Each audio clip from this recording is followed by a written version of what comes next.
fast 35mm on full-frame camera is my favorite lens to use, and I can easily shoot almost a full wedding with it, as you might have noticed. But what if the budget is too tight, but you still want a decent autofocus 35mm lens without sacrificing too much quality and still having a fast aperture? Today we're having a look at the cheapest AF 35mm f2 lens for Sony full-frame cameras, Yongnuo 35mm f2. Is it any good? Let's find out.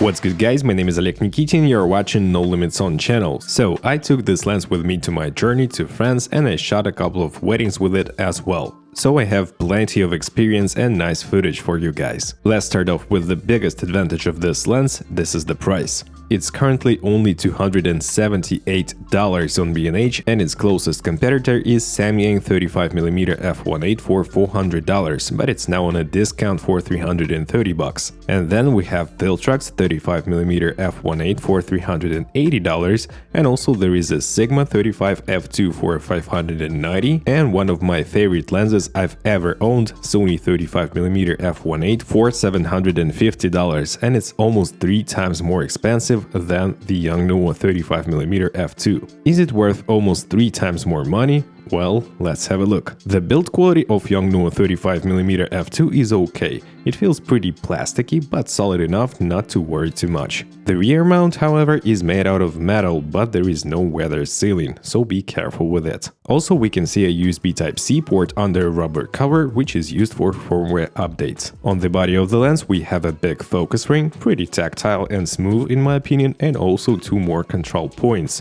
AF/MF switch and a customizable function button, which is a rare thing to see on the cheaper lenses. In the kit you'll find 2 caps as well as a pretty deep plastic lens hood, which is reverse mountable for more compact transportation. The quality of all 3 is so-so, plasticky plastic. You got me. One more great advantage of this lens is its compactness and weight. It's almost the same size as my Sony 35mm f1.8 lens and weighs only 300 grams. I love it, because I can have it in my backpack at all times and don't even feel the weight of it. The filter thread size is unusually small at 52mm. I had to use 2 step-up rings to be able to mount my 67mm filters on it.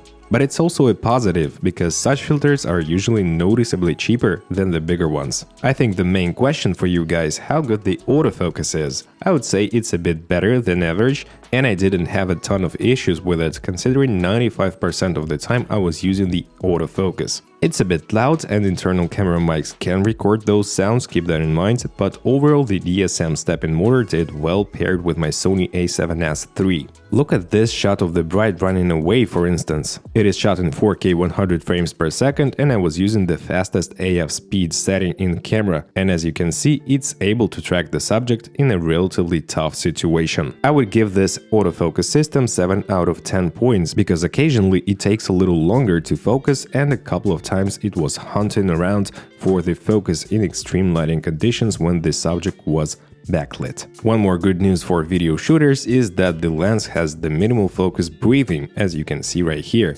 And the manual focus is also responsive and precise, but I wish it had a bit longer focus throw. So now let's talk image quality. I found that Yongnuo 35mm f2 lens tends to have a bit cooler image, and I had to compensate for it with my white balance in camera or in post. The aperture range is from f2 to f16 and it has 1 low dispersion element, 1 aspherical element and 1 high refractive lens element. The sharpness in the middle of the image is very good starting from f2, but the image corners are not as sharp, and also we see a clear vignette, but it almost goes away by f2.8, f4.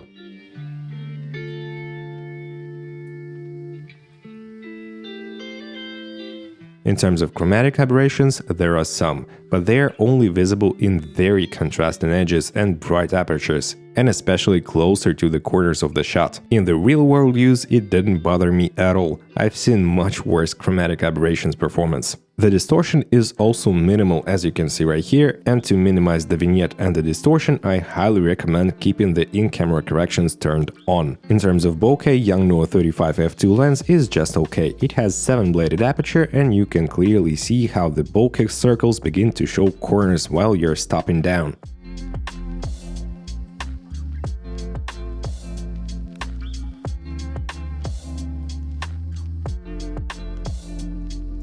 And also we can see the onion-shaped bokeh towards the corners of the shot and some layers inside of those circles. But during daylight, the autofocus backgrounds look decent, maybe a bit busy, but pleasing at least. The coma smearing is well controlled and minimal even at f2, and when we stop down to about f11 we can get some nice sun stars as well.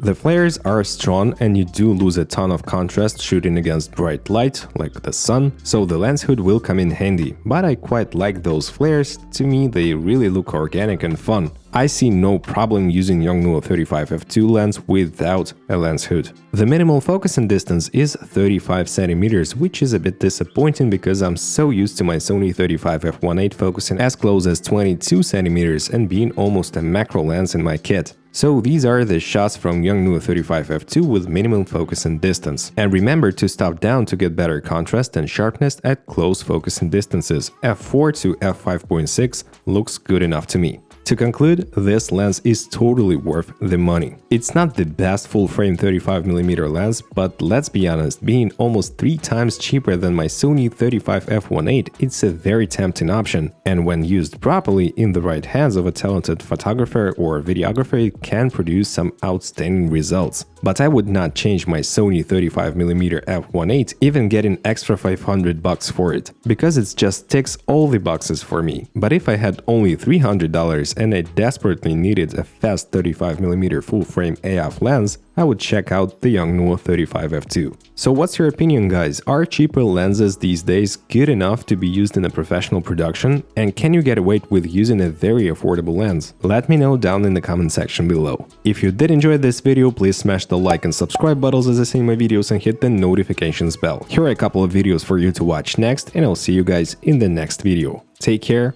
bye.